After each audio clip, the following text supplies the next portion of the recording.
tal, hermanos? Dios les bendiga. Bienvenidos una vez más a nuestro Maná en el Desierto. Abran sus Biblias, por favor. Vamos a continuar con nuestro estudio de Salmos. Salmos número 2.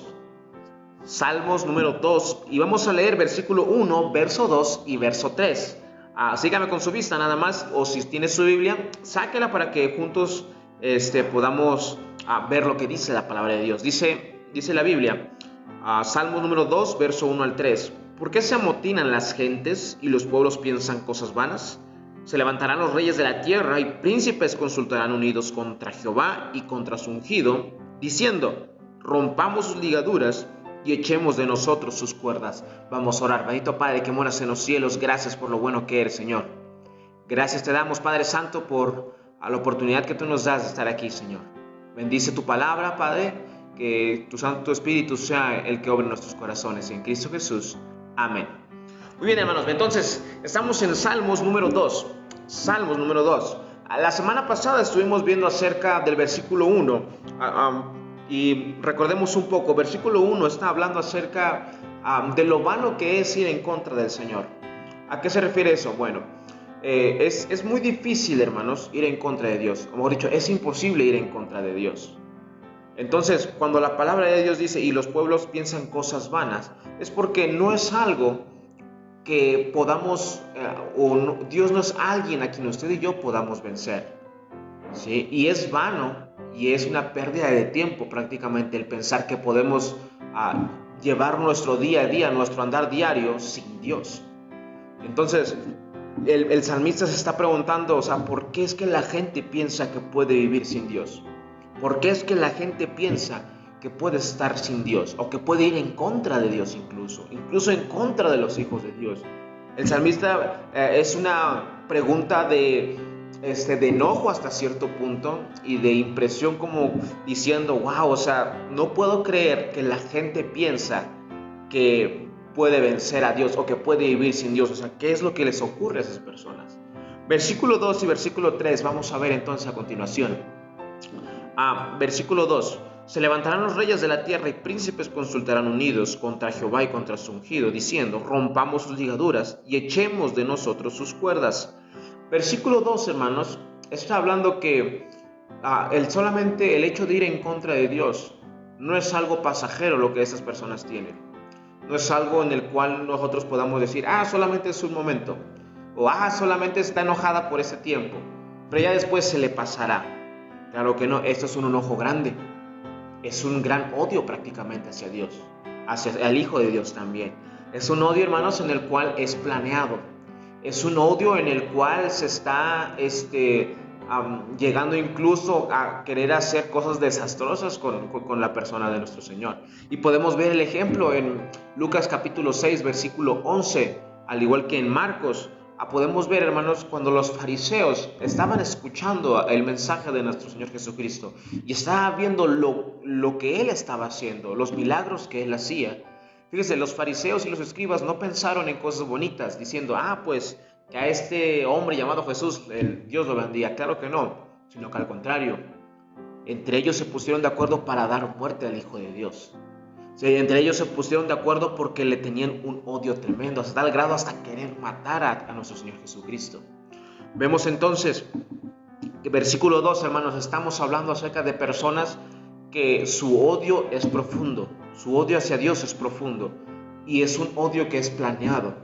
No es un odio pasajero, es un odio que se va arraigando al ser humano para poder reflejarlo de alguna manera. Vemos versículo 3, rompamos sus ligaduras y echemos de nosotros sus cuerdas. Fíjese, el pensamiento de las personas hoy en día es el no querer ser controlados por Dios, ¿sí? El querer ser libres, el querer hacer lo que esas personas quieren. ¿A qué voy con esto? Bueno, si yo quiero hacer lo que yo quiero, si yo quiero tener libertad de Dios hasta cierto punto, pues bueno, ¿cómo voy a demostrar mi libertad? Pues bueno, pues voy a ir a disfrutar mi vida, voy a ir a fiestas, voy a ir a tomar, voy a ir a drogarme, o simplemente me voy a pasar el tiempo lejos de Dios. Para eso, o ese tipo de acciones, para algunos es libertad. Para algunos es dejar de ser oprimidos. Para algunas personas, el querer hacer con su cuerpo lo que esa persona quiera es libertad, cuando no es así. Fíjese, hermano, las personas piensan hoy en día que el estar en la casa de Dios es un lugar en el cual van a estar con cadenas. Las personas hoy en día piensan que estar cerca de Dios o estar en las iglesias es estar atado hacia lo que dice un hombre, cuando no es así. Nosotros no atamos a nadie, el pastor no ata a nadie. Incluso Dios nos da la libertad de poder hacerlo, o sea, de poder hacer lo que queramos, pero nos advierte que habrá consecuencias. Y hay gente que no entiende eso. ¿Sí? Entonces, las personas no se acercan a la casa de Dios porque tienen miedo de que las vamos a atar. Y no es que las estemos atando, o vuelvo a repetir, no es que el pastor las ate, es que es Dios quien manda a sus hijos al consagrarnos, a acercarnos más a Él, a parecernos más a Cristo. Y eso no es una prohibición de libertad, al contrario, es libertad en Dios, es libertad en Cristo.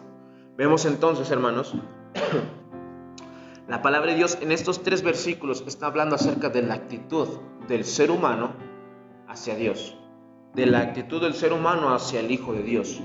Está hablando, hermanos, acerca de lo que piensan los incrédulos que pueden hacer. Está hablando del deseo de cada uno de ellos. Entonces, si ese es el deseo de las personas o de algunas personas, nuestro deseo, ¿cuál debe ser? Bueno, todo lo contrario. Así como las personas maquinan, así como las personas planean ir en contra de Dios, usted y yo debemos planear lo mismo, pero para servirle a Él. Usted y yo debemos pensar lo mismo, esforzarnos por lo más que nosotros podamos para servirle a Dios. Si esas personas se encargan, hermanos, y se esfuerzan para tratar de herir a Dios mismo, nosotros debemos de esforzarnos, hermanos, para tratar de honrar a Cristo, para tratar de honrar a Dios.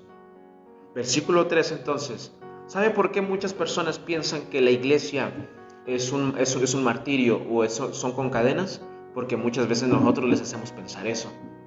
Cuando usted y yo se quejamos de que, ya vamos a ir otra vez a la iglesia, o mire, ya me pidieron otra vez que llevara falda, ya me cansé del pastor, pero tengo que ir porque soy cristiano. Bueno, esa forma de pensar le está haciendo creer a los demás que es un martirio venir a la casa del Señor. Entonces, para nosotros la palabra de Dios, ¿qué es? Para nosotros la vida cristiana, ¿qué es? ¿Es un martirio? ¿Son cadenas para nosotros o es libertad? Muchas veces, hermanos, entonces nuestra propia actitud hacia las cosas de Dios va a hacer que personas no se acerquen a Él. Muchas veces, hermanos, nuestra forma de reaccionar, de expresarnos en contra de la palabra de Dios va a hacer que personas no se acerquen a Dios.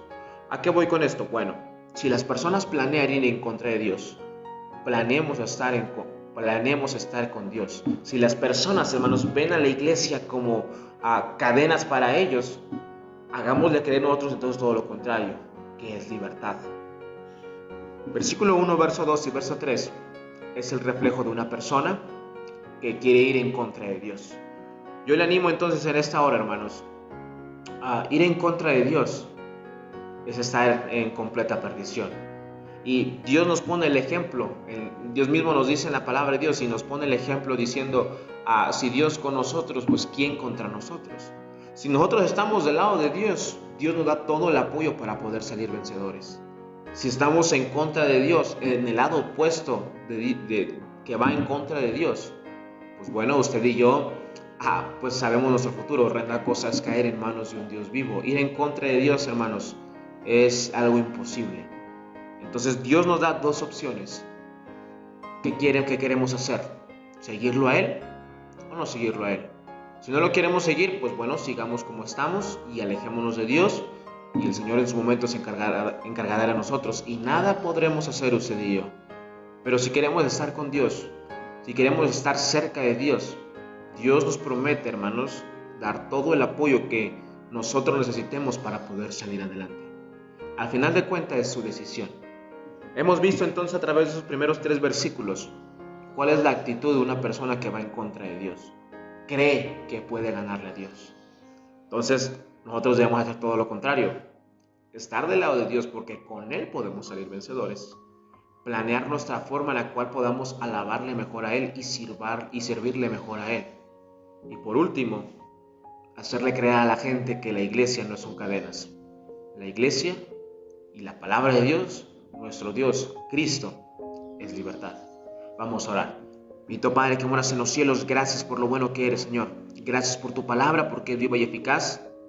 Rogamos, Padre Santo, ayúdanos a compartirle a la gente, Padre, la libertad que nosotros tenemos en ti, Señor. Ayúdanos a evangelizar también, ayúdanos a hacer que las personas conozcan de ti, Padre mío. Ayúdanos también, Padre, que nosotros podamos servirte de la mejor manera. Ayuda, Padre, que nosotros podamos hacerlo de la mejor manera también, Padre. No para los hombres, sino para honra y gloria tuya, Señor mío. Ayúdanos también a querer, Padre, y a estar de tu lado. Sabemos que si tú estás con nosotros, no hay nadie que pueda ir en contra de nosotros. Rogamos, Padre Santo, ayúdanos a estar más cerca de ti, Padre. Que tu Santo Espíritu sea el que nos pueda guiar hacia tu camino. En Cristo Jesús. Amén. Dios les bendiga, hermanos.